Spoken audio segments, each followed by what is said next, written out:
Hello everyone, Assalamu alaikum. I am Tutor Rahila Maksud. Today we are going to start chapter number 9, which is about recording receipts and payments.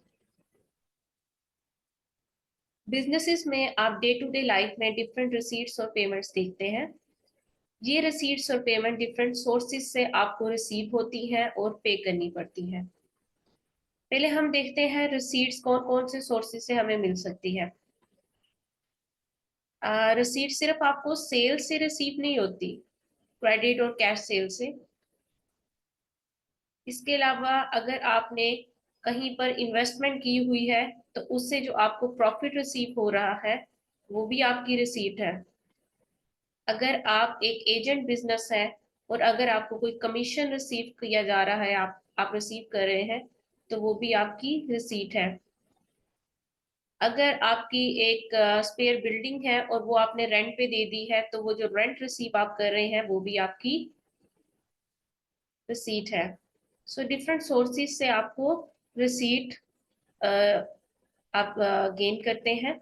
इसी तरह से आप काफी payments भी करते हैं. Businesses में काफी सारी चीजें होती हैं जो आप पे कर रहे होते हैं डे टू डे लाइफ में. ऑफ कोर्स आप परचेजेस के लिए, रॉ मटेरियल के लिए पेमेंट्स करते हैं. इसके अलावा आप देखते हैं सैलरीज एंड वेजेस की पेमेंट कर रहे होते हैं. आप रेंट पे कर रहे होते हैं अपनी बिल्डिंग का. आप इलेक्ट्रिसिटी की पेमेंट कर रहे हैं, गैस की पेमेंट कर रहे हैं. सो काफी सारे एक्सपेंसेस आपके पास इस साइड पे भी आ जाएंगे पेमेंट्स की तरफ. ठीक है, तो इन रिसीट्स एंड पेमेंट्स को आप अकाउंटिंग में, बुक्स ऑफ अकाउंट्स में कैसे रिकॉर्ड करते हैं वो हम इस चैप्टर में देखेंगे. अच्छा जी, ये जो रिसीट्स और पेमेंट्स आपको गेन हो रही हैं, ये जो पे करनी पड़ रही है, ये किन फॉर्म्स में आपके पास आती हैं. आपको नोट्स में फंड्स रिसीव होते हैं, कॉइन्स में फंड रिसीव हो रहे हैं, आपको चेक पे करना पड़ रहा है या चेक रिसीव हो रहा है, नोट्स एंड कॉइन पे करने पड़ रहे हैं, आपको क्रेडिट एंड डेबिट कार्ड के थ्रू जो है पेमेंट्स करनी पड़ रही है. ठीक है, आपको बैंक बैलेंस जो है वो डायरेक्टली आपके बैंक में अमाउंट क्रेडिट हो रही है या आप डायरेक्टली अपने अकाउंट से अमाउंट डेबिट करवा रहे हैं, तो इन बेस से आपको रिसीट्स या पेमेंट्स जो है वो करनी पड़ती हैं. ठीक है, अब ये जो आपके पास फंड्स हैं या ये जो आपके पास मनी सोर्सेस हैं, इनको क्या करेंगे, आप केयरफुली कैश काउंट करेंगे हर ईयर एंड पे. और बिजनेसेस में हर मंथ एंड पे भी जो है एक कैश काउंट करवाया जाता है.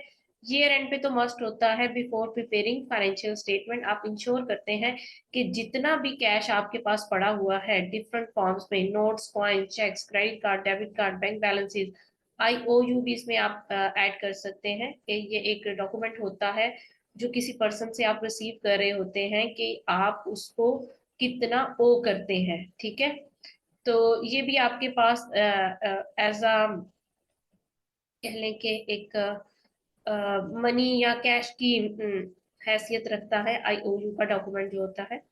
सो डिफरेंट जो है सोर्सेज आपके पास अवेलेबल है कैश के. आप इन कैश को काउंट करेंगे और उनको मैच करेंगे इनके सपोर्टिंग डॉक्यूमेंट्स पे.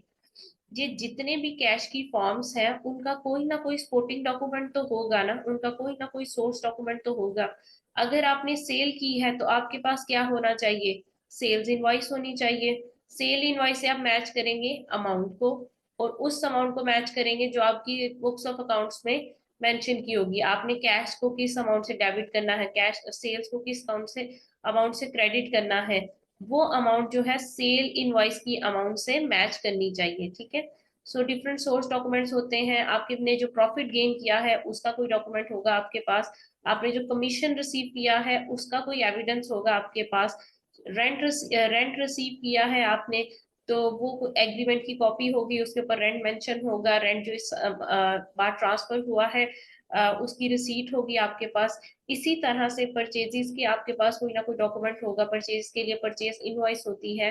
सैलरीज एंड वेजेस जो आपने बैंक्स में ट्रांसफर करवाई है उसका कोई ना कोई डॉक्यूमेंट होगा. तो जितने भी आपके पास ये डॉक्यूमेंट्स है, सोर्स डॉक्यूमेंट्स, ठीक है, उनको आप मैच करेंगे किसके साथ, अकाउंटिंग में जो आपने इनके अकाउंट्स ओपन किए हैं, इनके टी अकाउंट्स बनाए हैं, लेजर या नॉमिनल लेजर जिन्हें आप कहते हैं, उनके बैलेंसेस के साथ मैच करेंगे कि आप जो बुक्स ऑफ अकाउंट में अमाउंट ट्रांसफर कर रहे हैं वो आपके सोर्स डॉक्यूमेंट से मैच कर रही है। इसे ये बहुत सिंपल सी चीज है, इसको मैं कंपाइल करती हूँ। आपके पास डिफरेंट फॉर्म्स ऑफ कैश है, ठीक है, notes, coin, cheques, banks and debit card, IOU etcetera. ये डिफरेंट फॉर्म ऑफ कैश आपके पास डिफरेंट सोर्सेज से आप रिसीव कर रहे हैं या आपको पे करने पड़ रहे हैं, ये सोर्सेज हैं आपके पास। हर सोर्स का आपके पास कोई ना कोई डॉक्यूमेंट होगा, ठीक है, जिसे हम कहते हैं सोर्स डॉक्यूमेंट।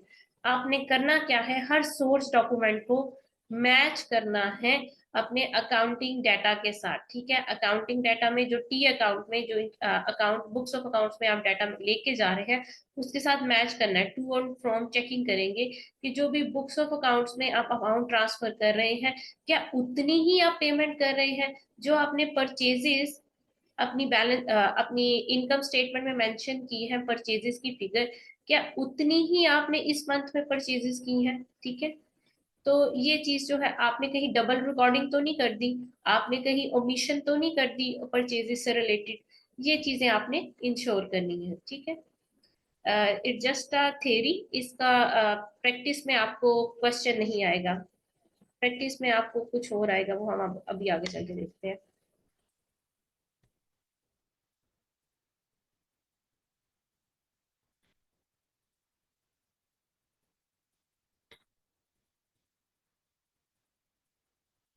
अच्छा जी, हमारे पास जो नेक्स्ट कंसेप्ट है that is remittance list. Remittance list क्या होती है जी? रेमिटेंस लिस्ट जो होता है वो सेलर प्रिपेयर करता है, ठीक है। ये लिस्ट होती है जिसमें रिसीट मेंशन होती है कि हम किस पर्सन से रिसीव कर रहे हैं और क्या अमाउंट रिसीव कर रहे हैं। ये छोटी सी एक एग्जांपल दी हुई है। रेमिटेंस लिस्ट क्या होती है, जिसमें आपके रिसीवेबल्स के नेम होते हैं, उनकी अकाउंट की डिटेल्स, अकाउंट नंबर्स मेंशन होते हैं और जो अमाउंट उनसे रिसीव कर रहे हैं वो मेंशन होती है, ठीक है। आप किससे रिसीव कर रहे हैं, number one thing. Number two, आप क्या अमाउंट रिसीव कर रहे हैं, ठीक है, ये सेलर प्रिपेयर करता है और इन दो चीजों को उसमें रिकॉर्ड करता है। एक और हमारे पास एक और कंसेप्ट है रेमिटेंस एडवाइस। रेमिटेंस एडवाइस क्या होती है, रेमिटेंस एडवाइस बायर प्रिपेयर करता है। बायर प्रिपेयर करके ये सेलर को देता है अलोंग पेमेंट, जब वो आपको पेमेंट कर रहा होता है उस वक्त जी आपको पेमेंट के साथ भिजवाता है। और उसमें बताता क्या है कि ये जो पेमेंट मैं कर रहा हूँ ये किस इनवाइस के अगेंस्ट है, इनवाइस नंबर मेंशन होता है। लाइक अगर मैं 4000 आपको पे कर रहा हूँ तो ये मैंने जो थर्ड इनवाइस आपने जो मुझे सेंड की थी ये उस सेल इनवाइस के अगेंस्ट जो है ये पेमेंट है, ठीक है। तो आप इसमें पेमेंट मेंशन करते हैं, ये जो मैं आपको पेमेंट कर रहा हूँ ये किस इनवाइस के अगेंस्ट है ये बताते हैं, ठीक है। ये बायर प्रिपेयर करता है और ये पेमेंट के साथ भेजी जाती है अलोंग पेमेंट, ठीक है। सिंपल सा कंसेप्ट है।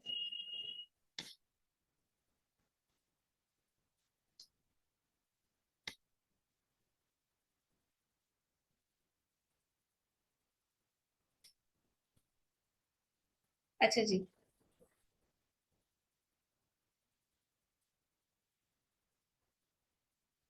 हमने अभी देखा कि बिजनेसेस में डिफरेंट फॉर्म्स ऑफ रिसीट्स होती हैं, डिफरेंट फॉर्म्स ऑफ पेमेंट्स होती हैं, ठीक है।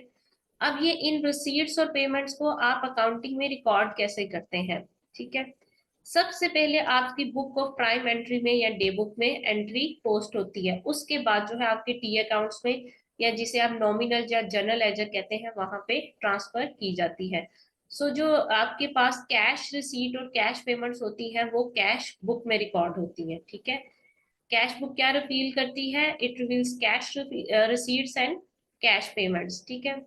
किस तरह से बनाई जाती है, डेट, रेफरेंस, टोटल का कॉलम होता है आपके पास, ठीक है। इस कॉलम को भी हम स्किप करे हैं। कैश सेल्स आती है आपके पास, ठीक है। और दूसरी तरफ भी इसी तरह से डेट, रेफरेंस, टोटल का कॉलम होता है, अगेन स्किपिंग दिस कॉलम। और कैश परचेजेस आती हैं आपके पास, ठीक है। कैश सेल और कैश परचेजेस जो होती हैं वो कैश बुक में रिकॉर्ड होती है। जब हमने डे बुक्स पढ़ी थी हमने ये बात क्लियर की थी, कैश सेल्स और कैश परचेजेस जो होंगी वो कैश बुक में रिकॉर्ड होंगी। क्रेडिट सेल और क्रेडिट परचेजेस आपकी कहाँ पे रिकॉर्ड होंगी, परचेजेस डे बुक में और सेल्स डे बुक में रिकॉर्ड हो रही है। ठीक है। अच्छा, यहाँ पे एक और कॉलम ऐड किया हुआ है सेल्स टैक्स का। ये जो कैश बुक में सेल्स टैक्स का कॉलम होता है, ये सिर्फ और सिर्फ कैश सेल्स और कैश परचेजेस को रिफ्लेक्ट कर रहा होता है। यहाँ पर आपकी क्रेडिट सेल्स का सेल्स टैक्स नहीं आएगा, ओनली कैश सेल्स का सेल्स टैक्स आएगा और कैश परचेजेस का सेल्स टैक्स आएगा। क्रेडिट का सेल्स टैक्स कहाँ पर जाता है? परचेजेस और सेल्स डे बुक्स में जाएगा, यहाँ पे नहीं आएगा। ठीक है। अच्छा, एक और चीज है यहाँ पे, क्रेडिट सेल्स कैश रिसीव। अच्छा जी, जब आप जो है अपने रिसीवेबल से कैश रिसीव करते हैं, क्या एंट्री पास करते हैं? Cash debit sales credit, receivables credit. जब रिसीवेबल से पैसे रिसीव करते हैं, तो जब आपने कैश रिसीव किया है, इसको भी तो रिकॉर्ड करना है ना, जब रिसीवेबल से पेमेंट रिसीव करेंगे। रिसीवेबल्स क्रिएट करने वक्त की एंट्री नहीं आप करेंगे, रिसीवेबल्स डेबिट और सेल्स क्रेडिट, इसमें तो कैश आ ही नहीं रहा। लेकिन जब आप कैश रिसीव करेंगे रिसीवेबल्स से, उस वक्त आपकी कैश बुक में वो कैश जो आप रिसीवेबल से अपनी क्रेडिट सेल से रिसीव कर रहे हैं वो यहाँ पर आएगा। इसी तरह से जो आप क्रेडिट परचेजेस करते हैं, वो उसकी क्या एंट्री पास करते हैं आप? परचेजेस डेबिट पेएबल्स क्रेडिट, ऐसे ही करते हैं ना, परचेजेस डेबिट पेएबल्स क्रेडिट। ठीक है। यहाँ पे तो कैश आ नहीं रहा, लेकिन जब आप पेएबल्स को पेमेंट करते हैं तब क्या एंट्री पास करते हैं? पेएबल्स डेबिट और कैश क्रेडिट। तो ये जो कैश है यहाँ पर आ रहा है, ये कैश बुक में रिकॉर्ड होगा। ठीक है। तो कैश बुक में आपको जब भी आप अपने क्रेडिट परचेजेस के अगेंस्ट पेबल्स को पेमेंट करेंगे, तो वो कैश पेमेंट्स यहाँ पर आएंगी। ठीक है। तो cash receive from cash sales और cash paid because of credit purchases, ये भी आपकी कैश बुक का पार्ट बनेगी। ठीक हो गया। तो इस तरह से इसके अलावा जितने भी आप कैश पेमेंट्स करते हैं, लाइक आपने ऑफिस एक्सपेंसेस पे कर दिए, रेंट, इलेक्ट्रिसिटी बिल्स आ गए, आपके गैस के बिल्स आ गए, आपने कमीशन कोई पे कर दिया है, ये सब चीजें भी कैश पेमेंट्स में आएंगी। आपने ये किस तरह से इंश्योर करना है क्या चीज कैश बुक में आ रही है क्या नहीं आ रही है? आपने एंट्री भी आना है, जहां पर एंट्री में कैश आ रहा है या बैंक आ रहा है, वो कैश बुक में ऐड करेंगे। But it simple terms, cash book में कैश रिसीव कैश सेल्स आएंगी और कैश परचेजेस और उनसे रिलेटेड सेल्स टैक्स आएंगे। क्रेडिट परचेज और क्रेडिट सेल्स का सेल्स टैक्स यहाँ पर नहीं आएगा। ठीक है, ये अक्सर पूछा जाता है, तो आपको ये याद होना चाहिए।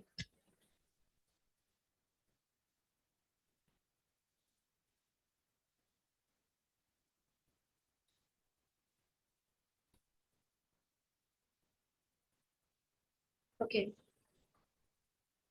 क्रेडिट सेल्स कहाँ पे रिकॉर्ड हो रही है? सेल्स डे बुक्स में रिकॉर्ड हो रही है। क्रेडिट परचेजेस आपकी परचेजेस डे बुक्स में रिकॉर्ड हो रही है। डबल एंट्रीज बता दी है इन्होंने। कैश सेल्स की डबल एंट्री क्या होती है? कैश डेबिट सेल्स क्रेडिट और sales tax, associated sales tax भी क्रेडिट होगा। ठीक है। जो आपकी परचेजेस या अदर एक्सपेंसेस डेबिट हो रहे हैं, ठीक है, और उससे एसोसिएटेड सेल्स टैक्स भी डेबिट होगा। और दूसरी साइड पे कैश या बैंक अकाउंट, यहाँ भी आप कैश या बैंक अकाउंट कर सकते हैं। ये आपकी रिसीट्स की एंट्री आ गई है, जितनी भी आप रिसीट्स करते हैं बिजनेसेस में, और ये आपकी पेमेंट्स की एंट्री आ गई है। ठीक, simple.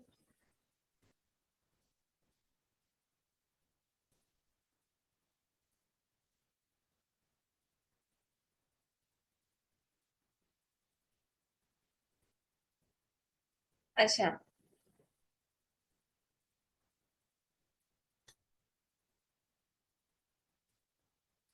Cash paid directly into bank account. अच्छा जी, सम टाइम जो है कैश डायरेक्टली आपके बैंक में ट्रांसफर करा दिया जाता है। अगर किसी और पर्सन ने स्टैंडिंग ऑर्डर दिया हुआ है कि आपके अकाउंट में मंथ एंड में ट्रांसफर करवा दिए जाए पैसे, तो आपके बैंक में आते चले जाएंगे, आपको नहीं पता, लेकिन बैंक को पता है, वो आपके अकाउंट में ट्रांसफर करता जाएगा। अगर आपके अकाउंट में डायरेक्टली क्रेडिट कर दिया जाए, ठीक है, अगेन कोई पर्सन डायरेक्टली आपके अकाउंट में पैसे ट्रांसफर करवा रहा है, आपका कोई रिसीवेबल है, उसने डायरेक्टली आपके अकाउंट में पैसे ट्रांसफर कर दिए, या बैंक ऑटोमेटिक क्लियरिंग सिस्टम से आपके पास सैलरीज रिसीव हुई है या कोई भी अमाउंट रिसीव हुई है, तो इन वेज के थ्रू डायरेक्टली आपके अकाउंट में पैसे आते हैं, आपको पता नहीं होता, तो उस वजह से बैंक अकाउंट जो होता है वो अपडेट या कैश बुक भी अपडेट नहीं हुई होती। तो आपको ये बातें पता कब चलती है कि आपके अकाउंट में डायरेक्टली अमाउंट आ रही है या डायरेक्टली अकाउंट अमाउंट जा रही है? अच्छा, ये अमाउंट चली भी जाती है अगर आप स्टैंडिंग ऑर्डर पेमेंट के अगेंस्ट करते हैं, अगर आप डायरेक्ट डेबिट करते हैं, ठीक है, आपके अकाउंट से डायरेक्टली कोई पैसे अपने अकाउंट में ट्रांसफर करवा लीजिए, भी पॉसिबल हो सकता है। बैंक्स के through, bank automatic clearing system के थ्रू जो है आपने पेमेंट्स की हैं, सैलरीज पे कर दी है अपनी कंपनीज की एम्प्लॉइज की, तो businesses will not know about it until bank statement receive। जब ईयर एंड पे बैंक स्टेटमेंट रिसीव होंगी तब उन्हें पता चलेगा कि अमाउंट डिडक्ट हुई है या ऐड हुई है आपके बैंक अकाउंट में। और उस वक्त फिर क्या किया जाएगा, बैंक रिकंसिलिएशन स्टेटमेंट बनाई जाएगी, जिसमें एडजस्टेड कैश बुक बनाई जाएगी या एडजस्टेड बैंक स्टेटमेंट बनाई जाएगी। हम तो एडजस्टेड कैश बुक पहले बनाएंगे, उसमें जो जो हमने मिस्टेक्स हमारी कैश बुक में हो गई हैं उनको हम एडजस्ट करके दोबारा से एक रिवाइज्ड कैश बुक बनाएंगे और उसे हम जो है इशू करेंगे ईयर एंड की फाइनेंशियल स्टेटमेंट के साथ। मैंने क्या बात की है, सम टाइम डायरेक्टली बैंक में अकाउंट में पैसे आ जाते हैं या विथड्रॉ हो जाते हैं, ठीक है, वो बातें हमें नहीं पता होती अनलेस अनटिल बैंक स्टेटमेंट हम रिसीव करते हैं। ठीक, जब बैंक स्टेटमेंट हम रिसीव करते हैं हमें इन चीजों का आइडिया होता है और फिर हम क्या करते हैं, बैंक रिकंसिलिएशन स्टेटमेंट बनाते हैं। बैंक रिकंसिलिएशन स्टेटमेंट के ऊपर पूरा डिटेल चैप्टर है जो हम पढ़ेंगे, गो थ्रू करेंगे विद अलोंग एग्जांपल्स।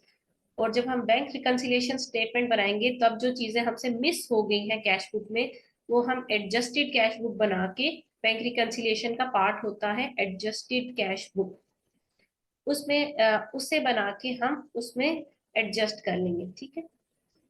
ओके, एक लास्ट पॉइंट है, that is what authorisation require making cash payments. जब भी आप कैश पेमेंट्स करेंगे तो अथोराइजेशन रिक्वायर होगी।